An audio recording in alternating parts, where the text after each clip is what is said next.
Hi everybody, my name is Frank Galvan, and for my honors independent research project, I decided to tackle the question, what are the driving factors of human evolution?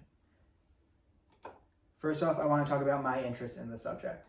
I've, for as long as I can remember, been interested in how our body came to be the way it is, such as how did we gain our opposable thumbs? How did we gain the ability to walk bipedally? So I found this project to be the perfect opportunity to expand that knowledge. Additionally, I feel that researching and discussing evolution will be greatly important for my future, as I plan to major in biology in college, and I hope to become a physician someday in the future. This will be useful because it will teach me about how the body came to be and the processes which got it to that point. And lastly, I think it's important that everybody learns about evolution at some point in their life. This is because it will teach them how they came to be, as well as the role which various factors such as the environment and climate change can have on the rest of their generation.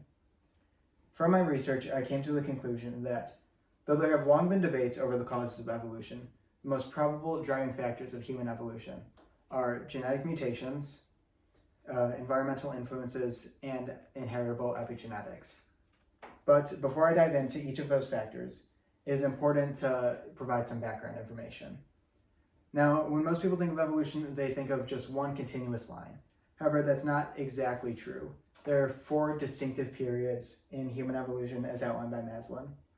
The first of which being the emergence of proto-hominids about 7 million to 4 million years ago. Some of these are Sahelanthropus and Orinins, and in essence, they're chimpanzees. They have a fairly similar brain size and structure. However, they are the beginning of the hominid line. After them comes the appearance of Australopithecus, the most famous of which being Lucy, about 4 million years ago. And they're, once again, similar to chimpanzees, except they are taller and have a slightly larger brain. After Australopithecus, about 2.5 to 1.8 million years ago, comes the emergence of the Homo genus. This includes species such as Homo habilis, Homo erectus, and obviously Homo sapien. Homo habilis is right after Australopithecus and has a slightly larger brain. And after them is Homo erectus, who have an increased height, larger brain, and consequently larger skull. And then in the end, about 200,000 years ago, comes the anatomically modern humans, or Homo sapiens. Now, in Evolution with No Reason, a neutral view on epigenetic changes, genomic variability, and evolutionary novelty by Guerrero-Bosania, it outlines the differences between Darwinism and Lamarckianism, which I feel are also important to outline. Darwinism is what most people think of when they think evolution. It's survival of the fittest, natural selection, and the idea that environment is restricting the genotypes and phenotypes of various organisms. Lamarckianism, I feel most people know less about. This is the idea that acquired characteristics can be passed down through generations, and it is the environment which induces these phenotypic changes within organisms. Important to note also is that there are 3 different types of evolution. The first of which being positive selection, or the traditional notion of natural selection. This occurs when only beneficial mutations remain.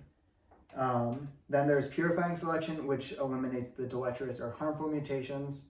This is also known as negative selection. And lastly, there is neutral selection, otherwise known as genetic drift, in which the frequency of alleles, or the way a gene is expressed, will change irrespective of whether or not they are harmful or beneficial to the organism.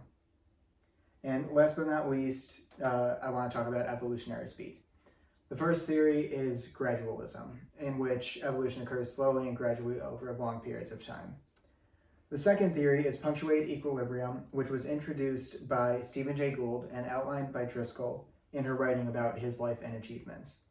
This is the idea that relatively stable evolutionary periods of time are interrupted by a burst, which then causes great amounts of change within the organism.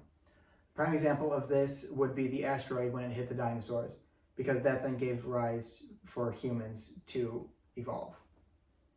Now, getting into my factors, starting with genetics, I want to talk about the importance of genetic knowledge. This is important because it allowed for the emergence of neo-Darwinism, because, quote, Darwin knew nothing of genetic inheritance. The field of genetics resulted from Gregor Mendel's work, which was effectively unknown for 2 decades after Darwin's death. This is said by McBride in Current Debates on the Origin of Species. This is important because Darwin didn't know why things were different. He just knew that one finch was different than the other finch. But Mendel actually observed pea plants and saw how the traits were inherited by the offspring from their parents. So he noticed that yellow seeds were dominant and green seeds were recessive. Some were tall, some were short. And he noticed how the offspring took in that from their parents. Additionally, genetic knowledge gives rise to the nearly neutral theory, which is fairly similar to the idea of neutral selection, which I outlined before. However, it is saying that rather than it not mattering which mutation will stay or go, the deleterious mutations will stay. Additionally, genetics impact the development of humans. The development is observed by the morphology while humans are in the embryo state. This is important because it shows the tree of life and how all living organisms are connected and the unity and diversity of all life. Now, mentioned by Paula Mabey in Integrating Evolution and Development, the Need for Bioinformatics in Evo-Devo, she brings up the gene regulatory networks, which are affected by genetics. These basically are the function of genetics. They tell them how to develop and how to perform their processes, respectively. Modules are more specific gene networks, and she introduces the idea that modules are networks of interacting elements as relatively independent units of development or function. This is basically saying that modules essentially work on their own. However, they are welcome to have input from others, but still they work on their own. And modules, once again, control the development primarily, and they become less necessary as humans evolve, or more necessary. A prime example of this is our tailbone. It's become less necessary through our evolution, so it's gone, but the module still remains, so that's why we have a vestigial tailbone. Now, moving to the environment. Environment was focused on by both Darwin and Lamarck. However, I'm going to focus on Darwin and his idea of natural selection, which has 4 main steps: overproduction, genetic variation, competition, and adaptation. The first of which, overproduction, is when a large multitude of offspring are born, knowing that some may not survive into adulthood. Genetic variation occurs within this large amount that's born because some may have various attributes that others don't, such as thicker fur or thinner fur in various animals. These variations then lead to competition among the organisms, as they will compete for resources and land and the ability to survive. If they do survive, they adapt and then pass on the genes to the next generation so that they can survive, compete, and once again live. However important biotic and competition factors are, abiotic factors are almost more important because they have a much longer lasting power. Outlined by Garrett in Climate Change and Human Evolution, he mentions that both the oxygen levels rising and global cooling are important. Oxygen levels rising is important because it allowed for multicellular organisms to begin their creation, since the multicellular organisms require oxygen for their life and processes such as cellular respiration. Global cooling is important for human evolution because it allowed for them to gain the tool-making skills and in turn increase their brain size. This is because the ice left by global cooling left very little resources for the humans to use, so they had to think on their feet and create new tools and resources for them and their following generations. As mentioned with global cooling, climate plays a huge role. This is outlined in the post-climate variability hypothesis, of which there are 5 main steps.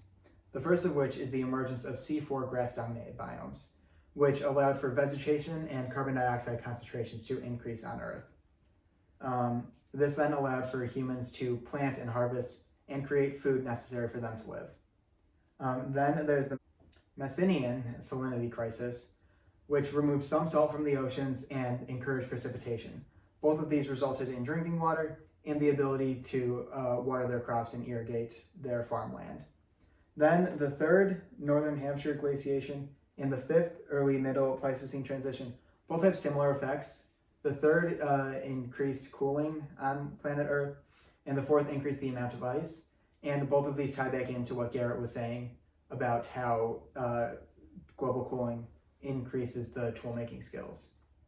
And then lastly, Maslin outlines the development of Walker circulation, which cooled the temperatures in tropic areas, thus allowing them to become more habitable for humans to live in. Now, moving on to my last factor, epigenetics. You may be asking yourself, what exactly are epigenetics? So they are 1/4 of the factors of gene expression. The others being the gene itself, how it interacts with other genes, and the environment of an organism. Epigenetics are important in human evolution because they control the behavior of an organism. That's why identical twins can have two separate personalities. Even though their genetics are almost identical, their epigenetics, or above genetics in the etymological sense, are very different, giving them different personalities. Additionally, epigenetics induce phenotypic changes within organisms, but they do not generally influence the genotype of the organism. Now, Richards goes on to explain how epigenetics have a great impact. This is through proximate causes, which are basically building blocks up to the ultimate causes. However, proximate causes are almost more important because they show the specific processes which have changed throughout the human's evolution. The epigenome also influences germ cells of humans.